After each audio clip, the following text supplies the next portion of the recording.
Congratulations, Martyr. Your fantastic journey is only just beginning. Please proceed to the light. Please sit in the chair. The show is about to begin. Greetings, Martyr, and welcome. If you're here now, it means you've been offered up as a sacrifice so that your vault can continue to thrive. Let's take a moment to reflect on the moments that made your life worth living. What if I had told you the most horrifying vault in Fallout New Vegas wasn't filled with monsters, radiation, or super mutants, but regular people? Today, we're diving into Vault 11, one of the most disturbing and morally complex vaults in the entire Fallout universe. A place where democracy turned into ritualized murder, and the true experiment was never what the residents thought it was. Let's get into it. Vault 11's official experiment was simple. Each year, the residents had to elect one person to be sacrificed. That person would be sent into the vault's sacrificial chamber, supposedly to prevent anyone else being killed by the vault's mainframe. If they refused to comply, the vault computer would execute everyone. So naturally, they complied. At first, elections were probably civil, structured, democratic. But over time, fear took over, because being elected meant death. Campaigning wasn't about leadership, it was about survival. And that's when things got ugly. The Vault developed political factions, most notably the Justice Bloc. They manipulated the system, they blackmailed people, they coerced votes, they even forced residents to nominate themselves to protect their families. Holotapes throughout the Vault tell horrifying stories. Spouses threatening to expose affairs, citizens trading votes for sexual favors, innocent people framed, families sacrificed to protect reputations. Democracy turned into tyranny.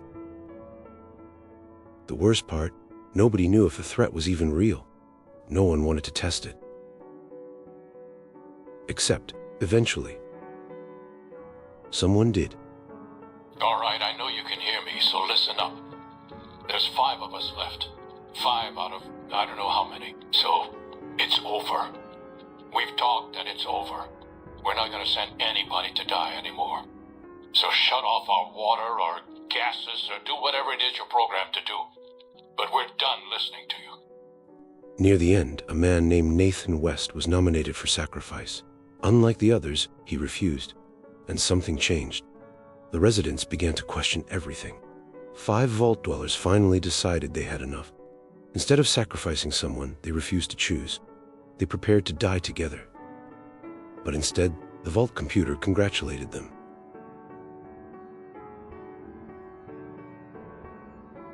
Congratulations, citizens of Vault 11. You have made the decision not to sacrifice one of your own. You can walk with your head held high, knowing that your commitment to human life is a shining example to us all. Despite what you were led to believe, the population of Vault 11 is not going to be exterminated for its disobedience. The mechanism to open the main vault door has now been enabled, and you can come and go at your leisure. Here at Vault-Tec, your safety is our #1 priority. The sacrifice was never required. It was a test. The true experiment of Vote 11 was to see how long a society would continue killing its own people under the threat of authority. All they had to do was refuse. After decades of elections, manipulation, murder, the moment they stood together, the experiment ended. The doors unlocked. The killing was never necessary. Out of the entire Vault population, only 5 people survived to hear the truth. Overcome with guilt for what they had done to each other, 4 of them committed suicide. Only 1 person walked out of Vault 11 alive, and we never learned what happened to them. Are we really gonna do this? It's open. We could just leave. I couldn't. Not after that. We don't deserve to leave. A shining example. That's what it called us. But we were. We did what we were supposed to. Not by a long shot. Anybody would have done what we did. You ask me? That's exactly the problem. I'll go first. Wait. People should know what happened. They could learn from it.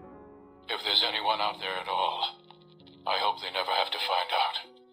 Ready, Harry? Yeah. No.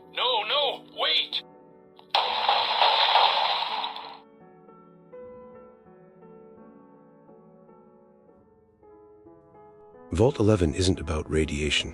It isn't about monsters. It's all about fear. It's all about authority. It's about what ordinary people will justify when survival is on the line. And that's what makes it one of the darkest stories in Fallout history. If you enjoyed this deep dive into Vault 11, let me know which vault I should cover next. Because in the world of Fallout, the real horror was never the bombs. You've led a great life. Living it has been its own reward. But it is only the beginning. Close your eyes now, and imagine what joys await you in the next life. The afterlife. Can you see them?